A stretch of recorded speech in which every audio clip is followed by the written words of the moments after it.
days been dark, call it melanine.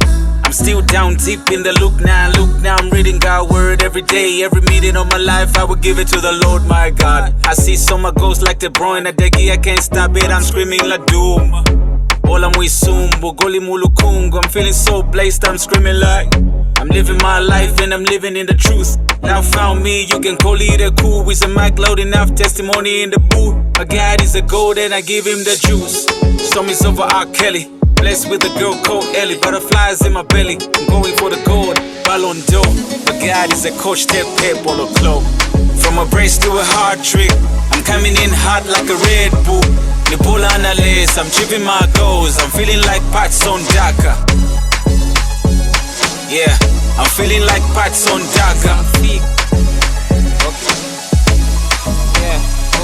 Yeah, Kumasinda, life was fuzzy. I couldn't see the future nga fuzzy. Verse Samuel 7:12 nitamande fumu ndineo konsekedwa nao imwe apare chishamala vintu vinari kusuza vose vamara.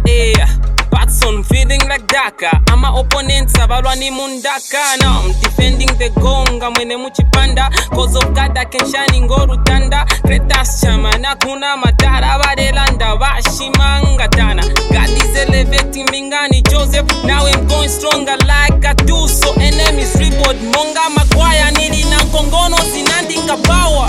From a grace to the hard trick, I'm coming in hot like a Red Bull. Nibola Analyst, I'm achieving my goals. I'm feeling like Patson Daka. Hey, Sibweni, needing a Patson Daka. Hey, Manitu, I'm feeling like Patson Daka. From a brace to a hard trick, I'm coming in hot like a Red Bull. Nibola Analyst, I'm achieving my goals. I'm feeling like Patson Daka.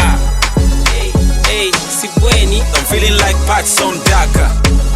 Hey, Manitu, I'm feeling like Patson Daka.